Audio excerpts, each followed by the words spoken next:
Bro, welcome back to the WHL show. We got a very special guest today. We got Ray Binkowski. He helps gym businesses go from about $500,000 to $1 million plus. I'm super excited. He's been there. He's leading by example, and he's doing some big things in the industry. Ray, thanks so much for hopping on today. Brandon, thanks for allowing me to hop on, and inviting me and giving me some of your time. I'm excited about this. So what are the biggest things that you've noticed with businesses, specifically gym businesses, that are doing about $500,000? Like how do you analyze them so that it's like, okay, this is our plan to get double and get to $1 million plus? So for a lot of people in the fitness space, there's a common thread where they get started, and that getting started is maybe they lost weight themselves. Maybe they were an athlete, a college athlete, and they're looking to extend that physically active. So a lot of the folks in the space have a good skill set for human movement at what we call exercise or training or coaching. But what really starts to differentiate the folks that are actually making a living and the ones that are struggling and just hoping to cover overhead every month is basic business systems. So most of the folks have this great understanding of how to exercise, but they lack an understanding. They have little to no business acumen. They've never had any sales training. They've never had any advertising or marketing training. So that's, the folks that don't have that really don't go beyond a few $100,000 in annual revenue. And that's if they're lucky. Now, if they've got an understanding of exercise, they're open to learning how to systemize their operations, how to sit down, have a conversation about leads, prospects, what we do with them, how we convert them to a paying customer, and then how we systemize that process. The folks that are open to do that, the sky's the limit. There is an opportunity for them to grow. There is an opportunity for them to earn what they're worth while helping other people really change their lives. So let's talk about that. So the first thing, if people don't know you, they can't flow you. How do you get more leads for businesses? One of the biggest opportunities in the health and fitness space when it comes to a gym business is showing people that you've helped. And that's the opposite of what a lot of gyms are doing. If you look at most gyms or training gyms, social media, they're going to show people that are already really fit working out. They're going to show, a lot of times it's the owner, the staff, or they're highlighting sales or specials. What's completely absent and void is them sharing the story of, hey, we brought Mary in, and Mary is, this demographic. So she's this age. She has this type of career. She lives in this community. She had these problems. They share Mary's problems, and it gets the audience like, yes, I've got those same issues. And then they show how they provided the solution, and they get Mary to tell the story about, my name is Mary. Here's my background. Here's the problems. Here's how this gym fixed it. That's the biggest opportunity for gyms from a, advertising and marketing standpoint. And it's the biggest opportunity to start darkening your doorstep with foot traffic and people that we would label as a leader prospect. So what are some of the pain points that would attract someone to want to hear the gym? Obviously, weight loss is one of them. But how do you go about that pain point to be able to target that customer? Because I was in a conversation with someone the other day, and I was like, how did your eval go? Because he's a personal trainer.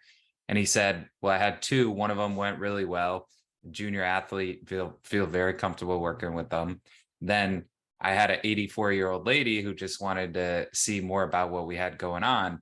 And he said the 84-year-old lady walked in and someone was deadlifting 300 pounds. And she said, before the eval even happened, she said, this is not the right place for me. She went through the eval, but didn't end up signing up. So what are some, how do you target someone who wants to lose weight in a way that makes them feel comfortable? So there's a couple things that you mentioned there. One, the deadlift being scary. We had a world champion powerlifting team train at my gym for a long time. They were scary. Like we had guys with 1,000-pound squats. To this day, one of my former employees and clients still owns 2 world records in the squat. That can be scaring and intimidating. Now, that being said, we built a program in my club that targeted people that were of retirement age, so 65, 70 and up. And you know what we did? We had them deadlifting, we had them squatting, we had them using kettlebells and tires and sledgehammers. And everybody's like, oh, that's scary. But where that trainer failed the 80-year-old would be quite simply posing the question to say, let's say her name is Sally. Well, Sally, do you ever bend and hinge at the waist? That's kind of an important movement. And you don't ever want to go and deadlift what Tony's pulling off the floor over there.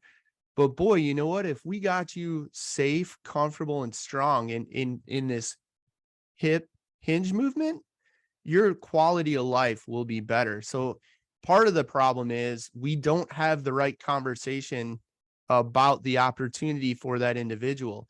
Even worse, and I used to fight this with my staff, younger trainers and coaches can't relate to the 80-year-old. And I'm speaking as somebody, you know, I had 3 generations of families in my gym. Let that sink in. So we had grandma, son, grandson, and grandma would be around 90. My oldest member, when I sold my club, was almost 100 years old, and he came in 3 to 4 days a week. You have to be able to relate to that population, and you have to check your 20-something-year-old bias at the door. And when it comes to the gym, back to systems, part of our systems were every week we had a team meeting among our coaches and trainers, of which at any given time we had 6 to 8. And one of the things we would cover, talk about, and practice is our clients come in because we're the experts and they're not. We need to meet the client where they are. That 80-year-old client is not where the 28-year-old former athlete is or was, and they've never been there. And you need to recognize that, and you need to handle them that way. And then you need to start painting a picture and showing a movie to the 80-year-old that highlights what their interests are, which goes back to the club really needs to have an understanding, and they need to build a system to teach their staff how to relate to different ages or populations, or they're going to miss the boat. Yeah, well, that's good training too. It's like, okay, well, if an 80-year-old walks in and is intimidated by a deadlift, one way to make that relatable is, hey, do you go to the grocery store? Yes. Yes, I do go to the grocery store. Okay, you know that shelf that's on the bottom? Do you ever get stuff from that bottom shelf? Yes, I do. Okay, well, the reason why we're going to do similar movements to that, but not with that weight, is so that you never hurt yourself doing that. And when you're 90 years old, you're the only 90-year-old that's bending down to get that case of water off the shelf. And here's where it gets really interesting, and it's an exciting opportunity for a lot of the gym owners and trainers that really got into what they're doing, because they want to help people. And then eventually they want to make money, but first they want to help people. When you do it right, and we had 30 plus people over the age of 65 doing what we called Evolution Platinum. And it was kettlebells, deadlifts, tractor tires, sledgehammers, TRX, sleds, you name it. When you do it right, that 80-year-old woman is going to be back there in the free weight area, rubbing elbows with that world champion powerlifter. And I've seen it. And I watched the conversations, and I watched them walk back there and say, how much weight is that you're deadlifting? And then they'll say, you know, it's, I'm doing triples with 495. I'm going to work up to a heavy single at 550 or whatever. And then I watched her say, well, we're deadlifting over there, and I'm using this much. And, you know, when I got started, they just had this stick with no weight on it. So there's an opportunity there, but that, you know, that example you shared is one of the, you know, opportunities for a lot of the gyms is they don't understand how to relate to different populations, and they're impacted significantly by their own bias. And that bias is they already know a lot about working out, and most gym owners aren't 80 years old. Yeah. So when we're talking about pain points, when we're talking about marketing to customers, one reason why I feel like people don't want to come into gyms is because they don't want to give up certain things. So when I was a trainer back in the day, I'll never forget this. This guy comes in for an eval. His friend bought the eval. He didn't buy it. It was for his 60th birthday. He says, listen, I hate working out. I know I need to do it. I just took something in my job that's finally going to give me some time to focus on my health. I know I need to do it. I hate it. And don't even tell me what to do with my diet because I am not going to give up drinking alcohol. So how do you approach someone so that they know they don't have to give up everything? Because I've seen nutritionists before that I'm just like, why would anybody ever see them? Because it's like you can't eat this, and nutrition is a big part of losing weight, which is essentially what most people come to the gym for. So there, another opportunity for the gym owners, the coaches, and the trainers, and that is you have to meet the person where they are.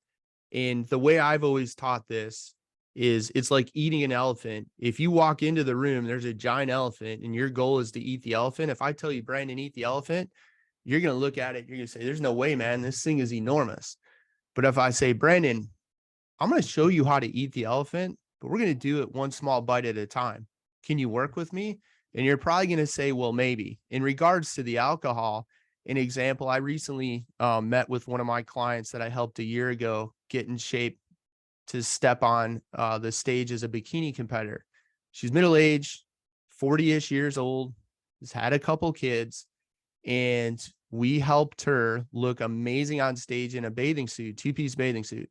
Well, guess what? She still does today, and her friends still comment that they couldn't believe a year ago she got in that shape, enjoying a glass or two of wine, and they still can't believe it a year later that she's still enjoying that glass of wine and maintaining a physique that most would say that's unobtainable at that age. You know, that's a 20-something-year-old body. And it's not. In tying that back to the elephant, we start with the small things. We meet you where you are. And and let's find some small victories that you can do with great consistency on a daily basis. And then we'll build on that. If somebody enjoys having the occasional glass of wine a few days a week and we go and take that away, if they lose weight, they're not going to keep it off. So Yeah. it's far easier to target the things that they won't miss if you reduce than it is to say, here's all the things you enjoy. Can't, not allowed. Nope, nope, nope, nope, nope. Wow. I love that. So now once we get the marketing part down, now comes the sales. How do people make more sales? I know there was a time in your career where things weren't going as well with your gym business, and you changed some things around and did 54K in like 6 days or something like that. What was that like before you made that switch to help you make the decision, hey, something's not right here? And then what was it like after that? So for most people, it ends up being, hey, I have a problem with my business and I need help. Now, the solution is go get the help. And it's the equivalent of not reinventing the wheel. If somebody already has a proven wheel that rolls really well, go buy the wheel and plug it into your business and get rolling. In my case, we were getting our backsides handed to us for a few days in a row.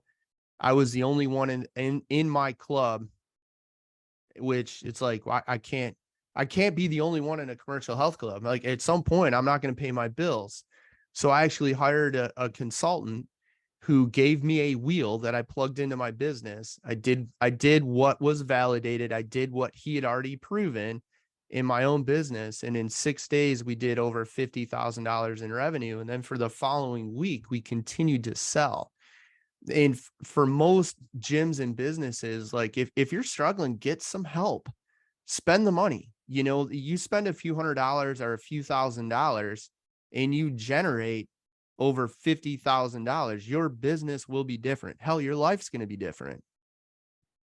But what did he tell you or she tell you? What did the consultant tell you that? He over the telephone, he said, you're going to pay me over $2,000. I'm going to come to your club and I'm going to spend a couple hours with you. And I'm going to give you a marketing campaign. You're going to do it exactly the way I tell you. And then next month, you're going to pay me another $2,000. I'm going to come back and I'm going to give you another program to run. So I did what he said. He gave me a really crummy Word file with this terrible clip art of Uncle Sam with these 3 lines of promotion. And he basically said, you're going to mail this to every one of your current customers. You're going to hand address all of the envelopes. And then when they come in, this is what you do. And for anybody out there, if you've got a club, a gym, training business, a boutique studio, whatever it is, I will give you that 54K marketing plan. You can have it. I'll give you the whole thing. I'll give you what goes in the letter. Today we built out emails that do the same thing the letter does. I'll give you the whole package, and I'll hop on the phone. I'll tell you how to set it up for your business. Wow. Love that. Where can people find that? They can find me anywhere at smallbusinesstogrow.com, or go to Instagram at smallbusinesstogrow and DM me 54K. Send me a DM 54K at smallbusinesstogrow on Instagram. And I'll get you that marketing campaign, and I'll set up a time, and I'll walk you through how to set it up for your business. So basically, I'm going to give you, to answer your question, you got to get the wheel. You need a proven wheel that rolls really well. You can have my wheel. I'll give it to you. Wow. Love that. What's one last thing you'd like to leave everybody with today? If you're struggling, find somebody that's been successful and get help. If you're struggling and you're looking at, my God, I'm struggling here, I'm not making any money, be willing to open your pocketbook, be willing to get the credit card out, make the investment, because when you get that proven wheel and plug it into your business and get rolling, it's a game changer. You know, we took that first promo, we did 54K in 6 days, and we did thousands more the following week.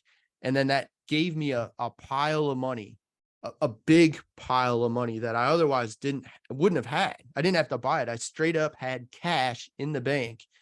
I ran that next program, and that he gave me in the next program, we did multiple 6 figures in revenue for years, just recycling it.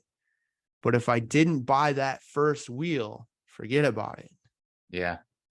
Wow. I love that. Well, Ray, thanks so much for hopping on. Founder of Small Business to Grow, helping businesses that do about 500,000 or maybe even a little bit more get to that $1 million+ number. Thanks so much, Ray, for over delivering today. Thanks, Brandon. I appreciate your time, man.